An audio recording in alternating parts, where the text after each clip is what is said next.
jadi sempat mengalami kejadian-kejadian aneh juga tuh Bang, waktu menjadi camat. Banyak. Macam hari mudahan itu kan matanya. Oh jadi masih banyak waktu itu. Tak lama kami berunding bunyi go.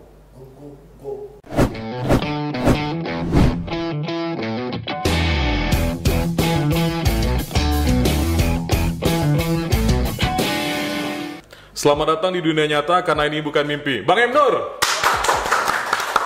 Luar biasa. Selamat siang Bang, gimana kabarnya? Selamat siang, alhamdulillah aman, sehat dan salam sehat untuk kita semua. Amin, amin, amin. Masih sehat kan Bang, walaupun suasana masih pandemi? Ya, insya Allah sehat. Apalagi sudah divaksin 3 kali. Oh sudah vaksin 3 kali, berarti booster yang satu lagi Bang ya? Sudah. Olahraga gimana Bang, masih rutin? Insya Allah olahraga masih, kalau yang rutin, 6.000 langkah satu hari itu harus tercapai terus. Masih sering jalan kaki Bang? Jalan kaki 6.000 langkah, kemudian hari-hari tertentu kita goes, dan hari tertentu juga kalau belum cukup langkahnya kita treadmill. Di usia yang sudah tidak muda lagi, Abang melakukan aktivitas olahraga yang cukup berat itu bagaimana Bang? Alhamdulillah, santai aja, karena santai, itu dianggap itu kebutuhan untuk diri. Jadi tetap berpegang kita, dan itu fakta nyata. Dan tubuh yang sehat terdapat otak yang waras. Nah, tubuh yang sehat itu salah satu adalah olahraga. Kan memang tidur yang cukup, makan yang cukup, atau gizi di situ ya, olahraga yang cukup. Hobi berkebun. Ini kan olahraga juga. Olahraga juga. Masih sering Bang mencangkul, nanam-nanam atau gimana? Itu salah satu. Jadi supaya kita tidak bosan melakukan dan kegiatan olahraga itu. Jadi ada kegiatan olahraga itu yang kita kaitkan dengan kegiatan kita. Contoh jalan kaki itu bisa juga kita sambil membaca WhatsApp, WA kita lagi itu kita jalan terus. Ya, itu tentu dalam tempat yang memang tidak ada yang akan ditabrak atau kita ditabrak gitu. Nah, kemudian bisa saja kita lakukan itu, kita pergi ke kebun atau kita melihat apa yang kita sudah kerjakan atau apa yang kita tinjau. Dan kadang-kadang ada juga sejalan aja di jalan keliling dekat rumah itu, kampung tuh, sambil melihat apa ya kan gitu jalan. Gitu itu contoh. Bang Emnur ini kalau tidak salah usianya sudah di atas 50 Bang ya? Sudah di atas 50 ya? Insya Allah. Tapi masih kelihatan Juni nanti genaplah 60 tahun. Wow, 60 tahun, tapi masih kelihatan sangat muda dan sangat fresh. Mungkin ini tipsnya apa ini Bang? Bisa berbagi?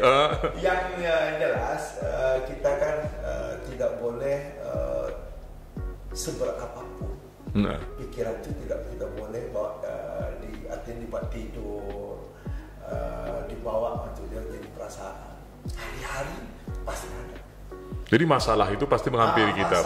Kalau manusia tak ada masalah, tidak mungkin. Contoh saja, yang kecil saja.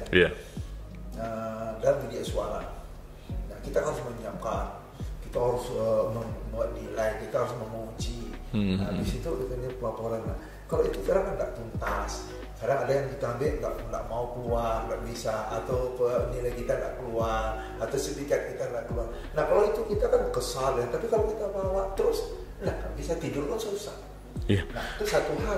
Macam dibilang saya berkebun, kebunnya ada masalah, anggota keluar. Itu masalah Bang ya? Ya, umpamanya buah itu dipanen harus begini. Ternyata nggak cocok gitu ya. Atau ada tanam garu kita, ada yang mengganggu, ada yang tumbang atau ada yang patah. Atau durian kita sudah capek-capek gini dimakan oleh kambing gitu kan. Nah itu kan juga. Nah kalau itu di Pak Polan di pikiran tak ada. Bahasa saya sama anak-anak, begitu ini permasalahan keluar dari itu, masalahnya tinggal di situ kita. Nah, kalau itu dipikirkan keluar. Buang air kita dibuatnya karena itu berpikiran. Jadi artinya Abang masalah itu tetap kita hadapi tapi tidak boleh menjadi bahan pikiran begitu Bang ya. Jangan sampai masalah ini mengganggu rutinitas pekerjaan kita, kehidupan kita. Itu salah satu tipsnya Bang ya. Jadi kalau orang yang punya masalah terus larut dalam masalahnya itu, itu yang persoalan. Akhirnya itu badan, bahasanya makan badan ya. Oh berarti sumber penyakit itu dari diri sendiri juga Bang ya. Salah satu pikiran itu. Bang, sampai di usia sekarang pernah nggak Abang yang merasa sakit dan sampai dirawat parah di rumah sakit? Allah Akbar, sampai hari ini ya lumayan belum pernah dirawat di rumah sakit. Sehat ya, alhamdulillah ya. Tapi kalau sakit ada. Sakit ada ya. Sakit saya itu yang dampak dari kesukaan kita tuh, ini juga untuk orang banyak nih ya. Yang kita sukai, apalagi masa muda, itu bisa ada dampaknya di akhir. Saya paling suka makan kacang.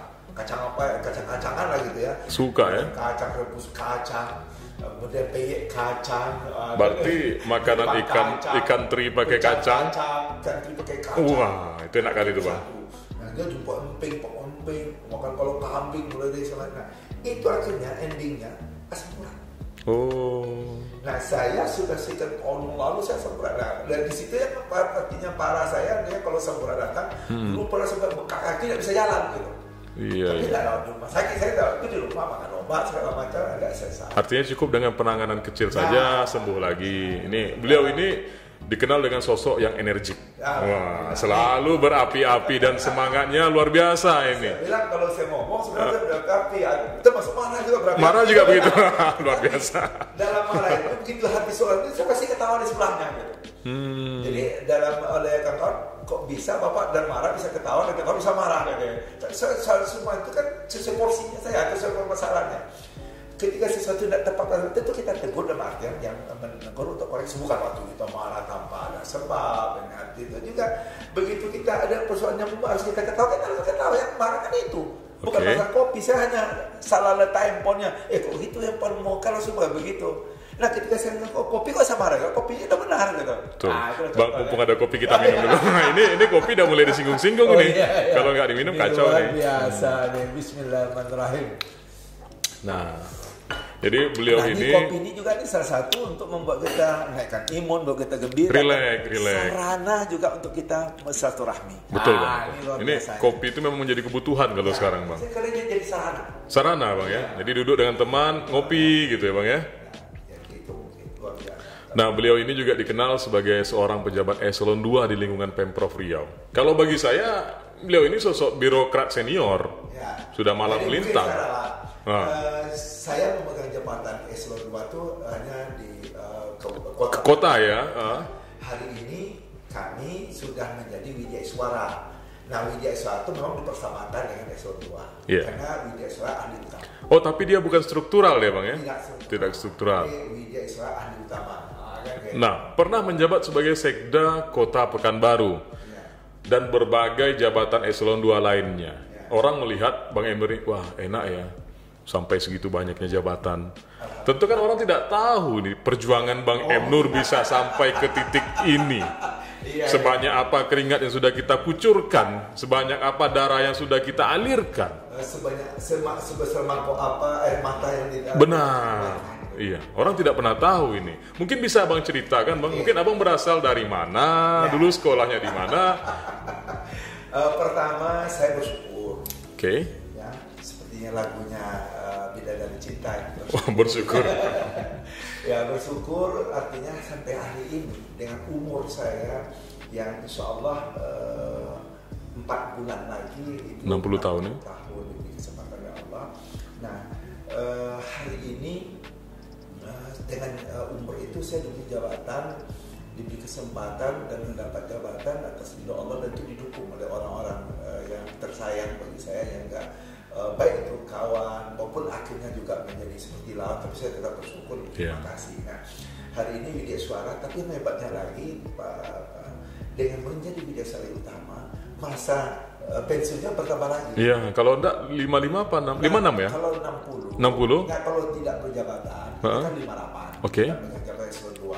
Ketika megang eselon 2, 60 maksimal. Kalau masih diberi ke amanah pimpinannya baik di provinsi maupun kabupaten kota. Nah, begitu Widya Iswara ahli utama menjadi 65. Oh. Jadi masih panjang. Gitu. Masa aktif kartu nambah gitu. Nambah, oke. Bersyukur lah gitu kan. Nah, kemudian sebelum saya menjadi Widya Iswara utama, sesuai yang disampaikan tadi, saya Sekda Kota. Tapi sebenarnya sebelum itu saya adalah Kadis Kesehatan. Benar. Nah, ini Kadis Kesehatan yang alhamdulillah dengan waktu lebih kurang saya menjabat hanya 8 bulan. 8 bulan ya betul. Tapi alhamdulillah luar biasanya dukungan di teman-teman dan sampai hari ini teman-teman saya dinas kesehatan itu alhamdulillah masih berkoordinasi. Dan saya bersyukur juga yang Kadis Kesehatan sekarang adalah teman-teman sekretaris. Hal-hal tertentu beliau tetap berdiskusi. Apalagi dengan walaupun saya Widya Iswara, saya memegang jabatan pendukung suksesnya dinas kesehatan, yakni tersedianya stok darah. Abang pernah jadi ketua PMI juga kan, Bang? Bukan pernah sampai hari ini. Sampai sekarang masih ketua PMI. Wow. PMI salah satu-satunya di Riau, satu-satunya di Pekanbaru penyedia darah untuk orang sakit. Jadi baik darah biasa maupun trombosit dan segala macam. Termasuk kemarin adalah darah atau yang disebut dan plasma compression. Ya. Itu kalau plasma compression hanya satu-satunya di Riau. Kalau BMI donornya itu ada 6 kami di Riau ini yang mempunyai unit donor darah. Tapi kalau plasma compression kita hanya satu. Dan alhamdulillah juga kemarin kita ada satu tertinggi di Sumatera yang menyiapkan plasma compression. Nah, dengan demikian alhamdulillah ini membangun koordinasi. Walaupun 8 bulan rasanya saya oleh teman-teman sampai hari ini para kapus, para pegawai. Itu silaturahmi masih bagus Bang ya, komunikasi lancar. Dan kemarin saya berbahagia, bangga, saya diberikan PIN oleh teman-teman para pejuang kesehatan. Jadi saya buatnya pejuang kesehatan. Dan hari ini WhatsApp saya masih ada grup pejuang kesehatan.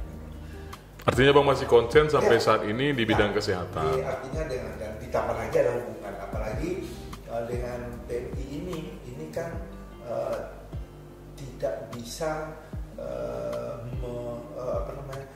sesuatu yang di luar dugaan kadang-kadang yang harus dihadapi orang. Jadi artinya dengan kita memegang dan kawan-kawan yang para tenang sesuatu yang mungkin mendesak dia bisa menghubungi kita dan kita sepanjang kita bisa bantu kita bantu. Tidak tahu kadang-kadang jam 11 malam ada jam 12. Jadi kapanpun kita dibutuhkan kita siap. Alhamdulillah ya. Tetapi memang ada juga kita tidak bisa memenuhi semua permintaan. Contoh, bagaimana mereka langsung minta 10 kantong, kan ketersediaan tidak, dan itu harus juga dicari. Itu ya sekumpulan. Tetapi orang menganggap saya menjadi Kadis Kesehatan ini sesuatu yang terpuruk. Artinya karena dari Sekda kan turun jadi Kadis Kesehatan. Ya. Ini kan kemarin itu kan boleh dihitung dengan jari. Ada dinamika di situ. Dinamika, tapi sebenarnya intinya waktu itu menunggu proses saya perpindahan ke provinsi ya. Oke. Nah makanya 8 bulan sebetulnya saya cuti, tapi ya saya sebelum menjadi Kadis Kesehatan adalah saya kota sebagai sampaikan. Saya berterima kasih kepada wali kota Firdaus yang telah memberikan kepercayaan kepada saya, dan hari ini saya menghitung saya termasuk yang terlalu. 3 tahun, apa 4 tahun Bang? Kan hampir 4 tahun setengah. 4 tahun setengah, hampir 5 tahun ya. Memang kemarin saya berharap sampai 5. Dulu awal saya ngayalnya kami sama-sama selesai. Artinya satu periode, 2 periode begitu ya? Ya satu periode yang terakhir itu sama selesai karena beliau kan berakhir 22 Mei 2022. Sementara saya kelahiran Juni. Nah kalau waktu saya memegang itu pasti akhir Juni saya juga selesai. Berarti saya bisa mengantar sampai selesai. Tapi skenario Tuhan beda. Betul. Nah ini kan Allah Maha Kuasa, dan saya di setelah sekian lama 4 tahun 5 bulan itu akhirnya saya selesai dan saya menjadi kadis semuanya sekarang jadi ini. Nah, apa yang saya sampaikan alhamdulillah selama saya bekerja, insya Allah sampai hari ini saya tidak mengalami hal-hal yang berbenturan yang salah seperti yang terjadi di yang lain gitu. Alhamdulillah itu yang saya bersyukur. Jadi kalau boleh tahu Bang Emnur dulu asalnya dari mana nih Bang? Nah, jadi sebelum saya menjadi Sekda, saya adalah asisten 1. Iya. Asisten 1 pemerintahan. Sebelum asisten 1 pemerintahan saya Kadis Dukcapil. Sebelum Kadis Dukcapil saya adalah kepala kepegawaian. Tapi Capil, KPP itu agak lama-lama memang apa yang saya benar. Dan yang paling berkesan juga itu Kadis Dukcapil itu karena saat itu perubahan. Oh, dari KTP Siak ke EKTP. Ya, benar. KTP biasa ke Siak. Ke Siak. Oh, iya KTP biasa ke Siak ya. Nah, biasa berada di kecamatan, Siak berada di satu tempat. Nah, itu akhirnya saya mengumpulkan 12 pekerjaan tanggung jawab camat pindah ke satu orang Kadis Dukcapil. Itu yang dihadapi. Dan karena saya sudah terbiasa menghadapi yang luar biasa, maka ketika saya seperti apapun beratnya, saya karena sudah biasa menghadapi pekerjaan berat, bagi saya tidak ada apa-apa. Itu makanya saya selalu enjoy. Karena waktu saya Kadis Duk itulah puncak kerja saya yang non-stop, yang membuat saya kadang-kadang tidur di bawah 4 jam. Iya, iya. Setelah itu saya juga pernah Kita dulu sempat juga dulu Bang main-main ke sana, nengok, iya. Berkas di atas meja itu menumpuk gitu. Luar biasa. Satu hari saya bawa pulang pasti ada belakangnya, tapi pagi saya datang lagi, orang heran gimana caranya bekerja. Itu pressure-nya luar biasa itu Bang. Dan saya merasakan pernah saya dalam asik kerja orang azan. Benar. Subuh. Akhirnya saya harus tidur lagi 1 jam atau setengah jam. Bukan azan zuhur ya, azan subuh ya, azan subuh. Kalau zuhur kan berarti kan Masih siang ya, udah di rumah ya. Nah ini ya. Tapi sebelum saya menjadi itu saya adalah memang kepala kepulauan, termasuk juga yang lama megang kepala kepulauan di Kota Pekanbaru. Sehingga sampai hari ini bagi orang-orang lama saya memandangnya, dia memandang saya, dia tahu, saya memandangnya lebih dari dia tahu gitu. Ya, karena kita paham datanya, betul. Asesmen, iya. Jadi tulang-tulang itu dia sangat tahu sekali. Nah itu, sebelum saya kabak kepulauan, saya kabak perlengkapan. Nah memang di dunia-dunia seperti itu, maka saya memang tidak pandai, itu tidak lama saya memang, hanya 1 tahun setengah. Dan makanya kalau orang tanya pemain proyek, saya bilang saya tidak tahu tentang proyek. Sebentar, hanya sebentar ya. Tidak tahu yang pemain proyek, tapi proyek harus saya tahu karena saya aparat. Dia punya tanggung jawab di sana, begitu. Tapi pemain proyek saya tidak. Nah kemudian sebelum saya kawal perlengkapan, saya adalah camat. Camat di mana saya dulu, Bang? Camat Seneplang. Oke. Nah sebelum itu saya pernah camat di luar kota. Saya pernah menjadi kepala PMD di Pasir. Sebelumnya camat di salah satu kecamatan di Pasir. Dan hari ini kecamatan itu namanya Kuntolosan, hari ini 3 kecamatan di Kunto itu karena luas gitu. Nah, artinya tidak hanya di Pekanbaru Bang, sudah bertugas sampai dan sana yang belum dasar karena itu menghadapi masyarakat. Kalau di kota kan jelas masyarakat, kalau di sana kan masyarakat yang tentu belum sama persepsinya. Betul. Yang mereka ada yang terlihat, ada yang tak terlihat gitu. Jadi sempat mengalami kejadian-kejadian aneh juga tuh Bang waktu menjadi camat. Banyak ya. Apa yang paling Abang ingat di waktu menjadi camat? Mungkin yang tak bisa Abang lupakan sampai sekarang ini. Pertama, kalau yang paling dasar itu ketika kelamaan. Oke. Kita pulang malam-malam dengan ini di kiri kanan banyak ya binatang-binatang buas. Itu luar biasa juga. Macam hari mudahan itu kan matanya. Oh jadi masih banyak waktu itu Bang? Kita jalan itu tapi saya dengan tim gitu. Yang kedua di sana yang paling dasar itu adalah ada pembunuhan di tak jauh dari rumah dinas pada malam hari, orang curi disebut. Besok saya nggak tahu kejadiannya. Itu di tahun-tahun berapa itu Bang?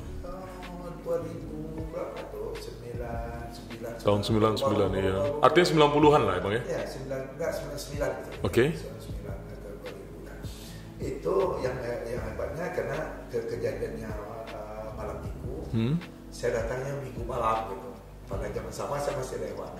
Saya datang ke kampung itu sunyi saja.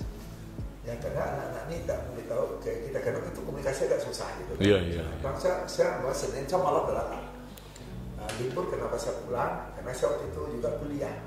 Pakai hukum saya itu kan Jumat sore, Sabtu, Minggu kuliahnya gitu.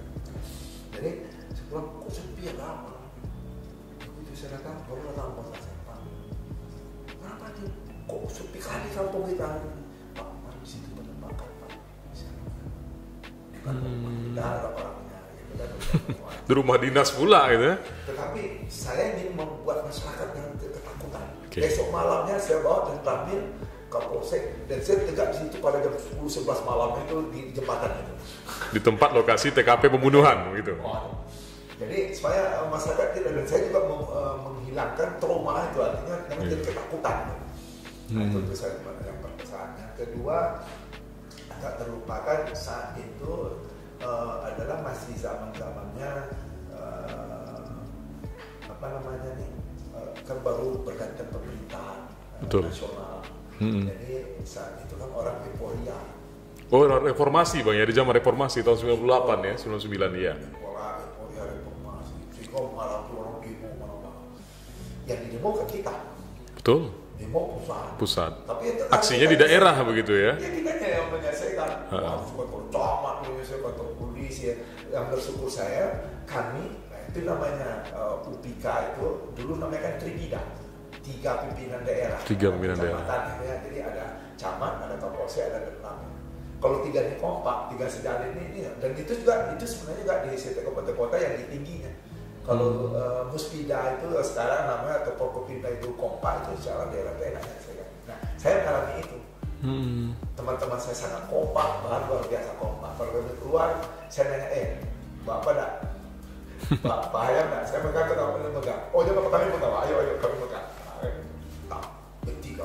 Wah, tapi kalau tadi itu contoh, dia keluar bertiga, duduk sini di mana? Coba ceritakan. Kapol saya ceritakan kejadian sama saya seperti apa.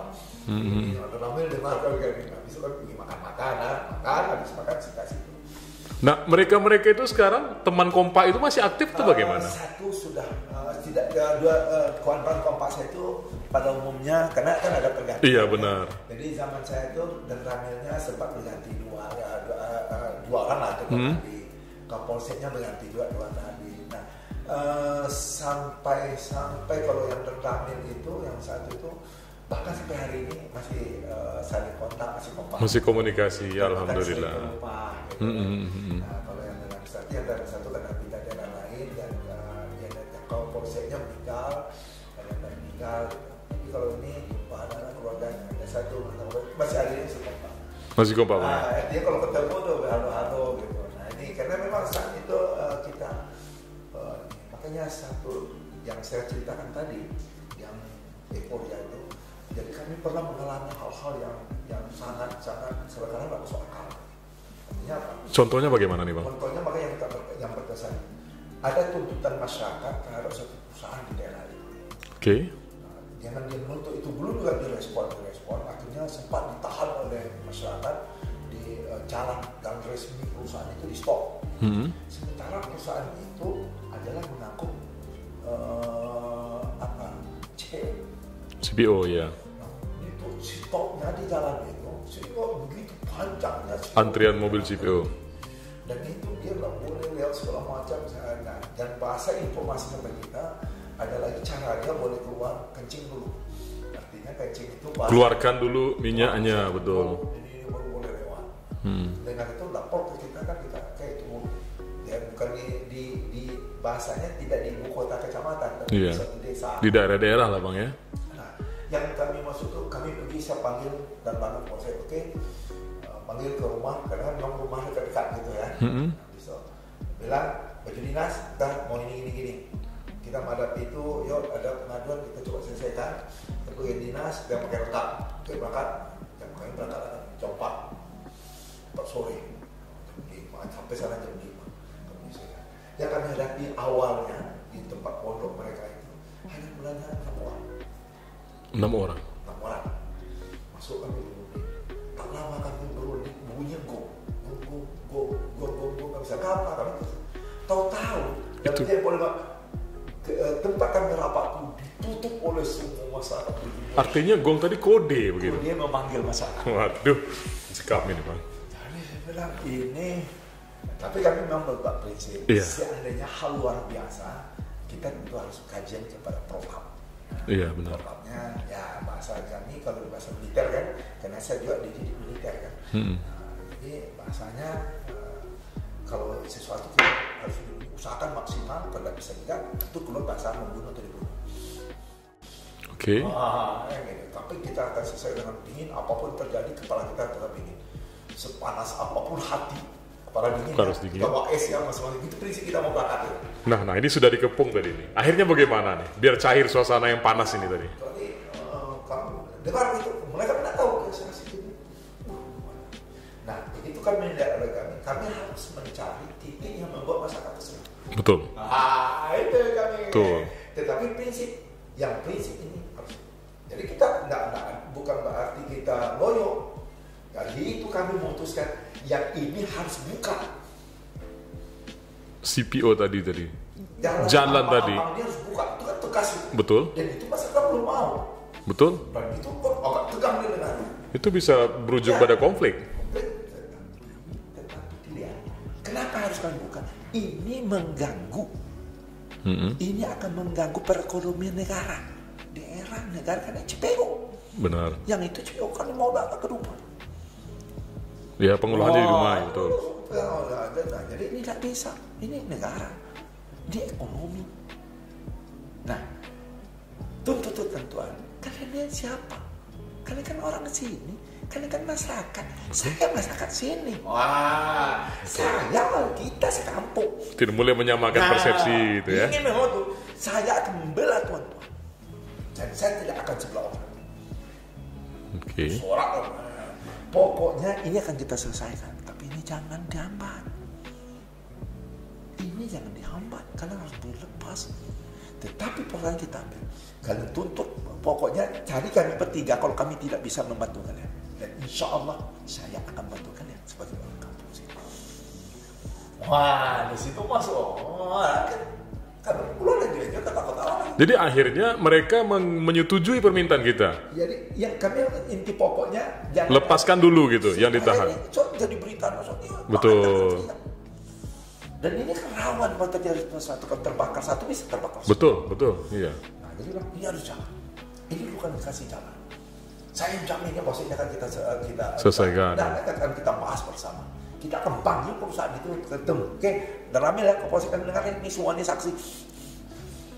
Wah. Akhirnya dikasih lepas malam itu juga. Malam ini, tapi kita mau perunding terus.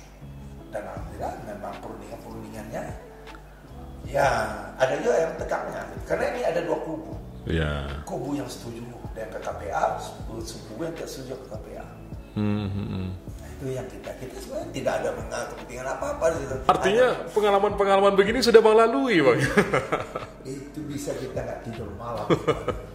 Artinya tidak segampang yang orang pikir ya. Akhirnya maghrib kami nggak bisa bilang kami, ya Allah doa sampai maghrib nanti setelah pulang setelah Idul Adha. Karena dari jam 4 jam 5 terpurung itu baru bisa keluar dari orang banyak jam 7. Nah, setelah kejadian itu Bang Emnur itu dianggap memang sah sebagai warga sana atau hanya sebatas simbol camat saja? Jadi bahasa kita, karena memang kita kan daerah itu kan cuma satu tanah. Betul. Jadi kita bahasa kita satu tanah. Iya. Hanya bahasa-bahasa yang pembedanya hanya bahasa-bahasa kecil. Betul. Waam, abang. Iya betul. Itu beda bahasanya ya. Jadi itu aja yang main kan. Jadi bahasa saya bilang bersama. Dan tapi sampai hari ini saya merasa kalau ada sesuatu itu dengan itu kan masyarakat itu kalau mau anaknya di sini ke dalam masa KTP ini telepon. Berapa tahun abang di sana, Bang? Abang di sana di bawah 3 tahun. 3 tahun. Berarti kan dengan sekelumit pengalaman, sekelumit masalah yang ada itu memang sudah menjadi tertanam sendiri di benak abang bahwasanya itu sesuatu yang tidak bisa dilupakan. Nah, kalau sekarang saya bilang sesuatu yang bilang karena tanya ke iya, apa betul. saja yang sangat bisa dilupakan. Kalau abang ke sana sekarang itu memori itu kembali lagi atau bagaimana? Atau masih ada orang tuh yang masih ingat nih Pak Camat kita datang gitu? Saya bersyukur juga baru 3 bulan yang lalu, belum sampai 2 bulan. Oke. Nah, kalau 3 bulan ya, iya. 2 bulan salah satu keluarga saya bekerja dalam satu perusahaan dan perusahaan itu memang wilayahnya aja PT5 lah saya bertemu. Iya. Jadi pasti ke lapangan hasil masalah. Jadi saya tidak tahu begitu dia bilang nih, saya ke situ kemarin, Acik makanya kan atau paman gitu. Kenapa cerita? Oh memang nama paman deh. Begitu saya bilang nama paman langsung oh Pak Emnur, wah langsung cerita. Artinya sampai sekarang pun orang-orang sana masih mengingat sosok Bang Emnur begitu ya? Katanya sampai dibilang ketika Bang Kapra kita kan sekian jumlah camat yang dihitung di sini 1, 2, 3 ya, hanya 3 termasuk nama kita. Oke, luar biasa. Nah, pernah jadi lurah enggak, Bang? Lurah saya tidak pernah ya. Sekcam paling lama. Sekcam ya? Saya sekcam. Jadi sebelum itu saya kan sekcam. Sekcam Rumbai. Jadi kalau hari ini saya tinggal di Rumbai karena memang itu sangat menantang saya selama 6 tahun jadi sekcam Rumbai. Ya bukan hanya sekcam Rumbai, bahasanya wali kota Rumbai kata orang. 6 tahun jadi sekcam terlama dengan pendidikan saya. Artinya maaf bahasanya saya kan anak bangsa. Betul. Begitu saya masuk sekolah saya tekan MOU dengan negara. APDN dulu ya? Ya, itu sangat banget. Bahwa ya boleh katakan tubuh kita itu disiapkan untuk negara. Dan maka dikasih makan oleh negara. Nah, saya sekolah di situ, habis itu sekolah lagi di Jakarta, semua udah diangkat. Bang, melihat energi abang yang cukup besar di bidang ASN ini, secinta apa sih abang dengan dunia birokrat ini, bang? Kalau menurut saya, dia mendarah daging. Saya pernah mengalami sesuatu yang menurut saya itu bentuk mendarah daging. Umpama bahwa dalam pemerintah itu kami diajar. Kami kan diajar sebagai pamong. Benar. Pamong terus peduli. Jadi bahasanya bukan berbuat sesuatu mengharap dulu kita puji ya. Betul, pangkat, jabatan. Pokok pujian lalu respon, dipuji oleh pimpinan atau orang lain baru kita bekerja. Tidak itu.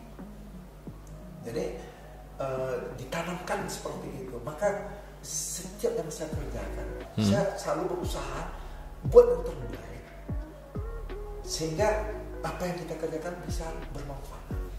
Apalagi sebagai anak bangsa. Jadi apakah saya ini nanti dipuji oleh seseorang? Iya. Bahkan saya mungkin jangan dipuji, bukan saya dimaki, tapi saya memutuskan yang sebenarnya apa. Nah, ini yang saya lakukan ketika saya memegang jabatan-jabatan itu, maka di situ ada naik Islam. Betul, betul. Maka hari ini orang mengatakan yang betul disiplin. Keras. Disiplin, marah. Aslinya memang keras atau bagaimana sebenarnya? Karena ini bukan prinsip. Prinsip ya. Bagi orang tahu, dia bilang ini. Yakini kalau yang memang kalian tidak benar itu, coba urai sama dia bilang. Pasti kalau dia meyakini itu, pasti dia pasti dia benar. Ketika kalau kita sama-sama memahami itu, pasti dia selesai dan bagi selesai. Artinya kita hanya butuh penjelasannya begitu, Bang. Kita carikan solusinya. Kita nyampaikan, ini gini, menurut ini kan. Kalau kamu tidak sependapat apa, dari segi apa? Ini dasarnya. Kita berharap pada aturan hukum yang jelas. Nah, kemudian spontanitas itu sebenarnya sejak mahasiswa itu kan kita ditanam aja. Contoh, saya pernah mengalami di atas kendaraan kecelakaan itu atau posisi, sehingga posisinya mau ke Sumbar di daerah yang sebelum Lubang Kalam itu lah. Sebelum Lubang Kalam. PLTA ya, menjelang ke PLTA. PLTA sekarang. Dulu waktu itu kan masih Lubang Kalam. Kan jalan kecil. Betul. Terjadi ini. Akhirnya mobil yang satu ini menghantam mobil ini kepepet, mobil yang satu ini lah melintang jalan. Nah, di situ begitu 5 menit, 10 menit kan dampaknya ada. Betul, luar biasa. Pasti macet panjang. Di situ naluri saya tampil bahwa saya menertibkan. Tanpa instruksi dari siapapun begitu, Bang. Tidak mau yang pemilik, tunggu Pak, kami boleh selesai. Kamu harus selesaikan, ya, nanti itu tetap bisa. Kita minta garis, tapi kamu ke pinggir supaya orang bisa lewat. Kalau tidak, ini macetnya berapa jam? Betul. Diurai dulu permasalahannya, baru dibahas lagi yang lainnya begitu ya. Oke, mobil ini salah. Kalau kita garis nanti kita belum habis, tapi kok tepi. Oh, ini kok tepi dengar. Mobil lewat, kita menyelesaikan kita. Jadi sosok karakter yang begitu muncul saja, Bang ya. Ketika ada masalah dia tiba-tiba muncul saja begitu ya. Juga kalau umpamanya ada di pemerintah ada sesuatu yang dalam, saya pasti negur. Betul. Spontanitas. Kamu kenapa gitu? Tapi bukan berarti kita benci. Nah, kita meluruskan yang benarnya begini, harusnya begini. Jadi inilah bukti bahwa memang kita sebagai birokrat itu pelayan. Memberikan untuk yang masyarakat. Jadi ada orang memang saat bahasa tertentu kita meminta bahasanya gini. Ketika kita memegang jabatan tertentu, itu ada hak dan kewajiban. Betul. Saya mencontohkan sebagai camat. Ya mungkin adik-adik saya mendengar ini juga harus dengarkan. Karena malam tadi ada juga mengadu tentang surat penolakan administratif. Oke. Jadi bahasanya adalah ketika seseorang masyarakat datang kepada seorang pejabat yang mempunyai kewenangan, kekuasaan dan kewenangan, di situ terjadi hak dan kewajiban. Betul. Ya, satu, berumpama si Heru datang untuk mengurus suatu surat tanah. Betul. Heru datang kepada seorang pejabat, baik lurah atau camat, RW atau RT lah gitu ya, RT, RW, lurah, camat, kan sampai situ tuh. Di situ ada hak kewajiban. Hak yang seorang kepala itu dalam wilayah itu baik RT RW adalah meminta dokumen. Betul. kelengkapan. Dan hak dia itu kewajiban yang mengurus, yang punya tanah, yang mengurus adalah melengkapi, benar. Nah, ketika yang si kepala wilayah tadi menyampaikan itu harus sesuai ketentuan, tidak boleh nama-nama. Tapi kalau ini gini tanpa ada dasar tidak boleh. Nah, ketika sudah terpenuhi, maka hak yang seorang kepala wilayah itu yang tadi dipenuhi oleh yang mengurus pindah kepada yang mengurus. Betul. Hak. Dan yang menjabat tadi menjadi kewajiban. Itu hanya. Ini yang jarang dipahami sebenarnya. Maka sebenarnya hak dan kewajiban. Saya dibilang mau lurus itu harus ada. Ini tadi contoh ya, tanah kan harus ada dasarnya. Betul. Harus ada yang mengakuinya kiri kanannya. Sepadannya ya. Kan ada datanya katanya. Nah, ketika ini tidak ada, hak seorang kepala wilayah, RT, RW, camat meminta, Pak tolong ini. Lengkapi dulu. Berarti menjadi kewajiban dari Heru yang kemudian. Iya benar. Begitu Heru sudah melengkapi, Heru menyampaikan seseorang camat lurah menjadi kewajibannya, itu adalah hak Heru gitu. Jadi bahasanya saya sebagai arsitek karena ini kewajiban. Tidak boleh lagi saya menganggap ABCD. Betul. Nah kalau seandainya memang ini dipahami secara bagus, Bang, masalah birokrat tidak akan ada. Tapi kan masalahnya ini ada oknum-oknum. Ya. Nah itu yang terpelintir, mengarahkan. Dan kadang mencari keuntungan di situ. Disitulah ini begini ABCD ini Nah, sebagai seorang yang cukup senior ini dan memiliki segudang pengalaman, apa pesan Abang kepada generasi muda saat ini? Pertama, satu umum bahwa kita sebagai manusia sesuai apa yang disampaikan oleh Allah Subhanahu wa taala harus menjadi orang yang bermanfaat. Oke. Itu satu. Nah, ketika kita bermanfaat, kita kan harus dulu menyiapkan diri kita. Betul. Kalau kita tidak tahu apa-apa, manfaat atau apa. Betul. Maka sebagai generasi muda pendidikan itu penting. Iya. Itu dulu penting. Nah, begitu penting, tapi kita juga harus mengikuti, bisa menyesuaikan dengan apa yang lingkungan kita. Ada orang berpendidikan, dia tidak mau bersosialisasi. Itu pun tidak betul ya, artinya sosial harus tetap jalan, pendidikan jalan gitu ya Bang ya. Jadi pendidikan itu untuk ilmu kita, sehingga kita bisa memberi, bisa menerima. Betul. Nah, ketika kita sudah berisi ini, kita bisa menerima dan menerima. Nah, disinilah kita harus ada toleransi. Tetapi kita harus punya prinsip, tidak boleh menjadi baling-baling. Berarti harus komit. Ya, maka kita pengetahuan kita ini harus komit. Yang B itu yang hitam-hitam, yang putih-putih. Nah, ketika kita berjemput orang yang mungkin tak sejalan, itu boleh karena manusia itu boleh berbeda. Iya. Jangan secara nasional dan agama juga boleh berbeda. Perbedaan adalah rahmat begitu ya. Iya. Makanya boleh berbeda. Nah, jadi pesan saya, kita harus bersilaturahmi. Jadi generasi muda kadang ada tuh mulai dari generasi muda kan, dia tidak mau bergaul, tidak mau mengikuti ini atau tidak mau bersosialisasi, tidak mau ikut organisasi.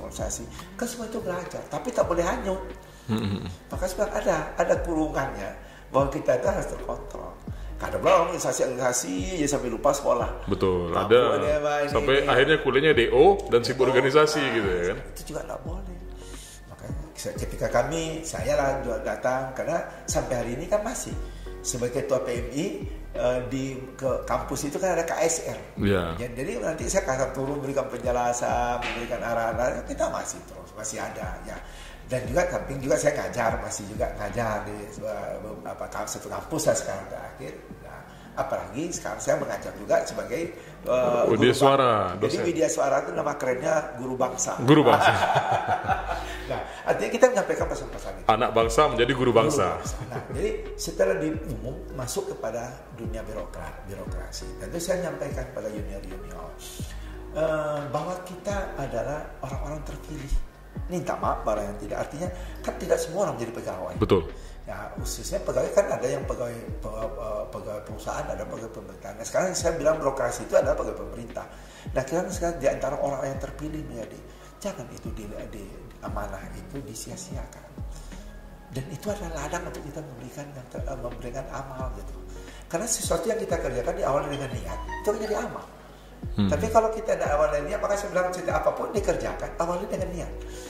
Ketika niat ya Allah, ini menjadi barakah, ya Allah, ini baik, itu akan dipatikannya. Tapi kalau kita kerjakan tanpa nabi, apalagi bersumut-sumut segala macam, tidak jadi. Betul. Jadi makanya itu juga mungkin kunci. Kenapa kita bisa ceria?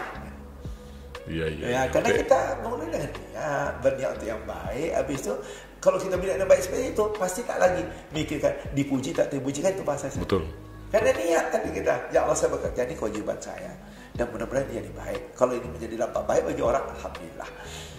Artinya kita semua kembalikan kepada Allah begitu ya. Luar biasa sekali. Jadi Bang, ini pengalaman terpahit saya ketika saya kemarin di gadis kesehatan. Padahal siang malam, apa yang kita? Saya sekarang dapat teguran malam. Anggota saya bilang, apalagi yang kita kerjakan nih Pak? Begini Bapak bekerja tak terikut, malah Bapak dapat teguran. Itulah dinamika kehidupan Bang ya. Tapi saya bagi saya ini tidak apa-apa, sama kawan anak anggota saya. Sama kawan ini semua ini tidak apa-apa, pelecut kita untuk buat lebih baik. Berarti yang kita kerjakan menurut pilihan itu ini, tapi belum tepat menurut pimpinan kita. Luar biasa sekali. Bang, yang pertama yang mengucapkan terima kasih sudah berbagi cerita di podcast ini. Sehat terus, ceria terus. Mudah-mudahan apa yang Abang harapkan ke depannya bisa terwujud. Nah, ini pertanyaan terakhir ini kami berikan kepada seluruh bintang tamu yang hadir di podcast ini. Ini kan judulnya bukan mimpi nih Bang. Nah, kalau seandainya sekarang Abang dikasih kesempatan untuk bermimpi, dan mimpi itu menjadi kenyataan, apa hal yang paling Bang M. Nur inginkan saat ini? Saya selalu doa saya. Salah satu doa saya, jadikan saya ya Allah umar dan ulama. Selamat datang di dunia nyata karena ini bukan mimpi. Bang M. Nur.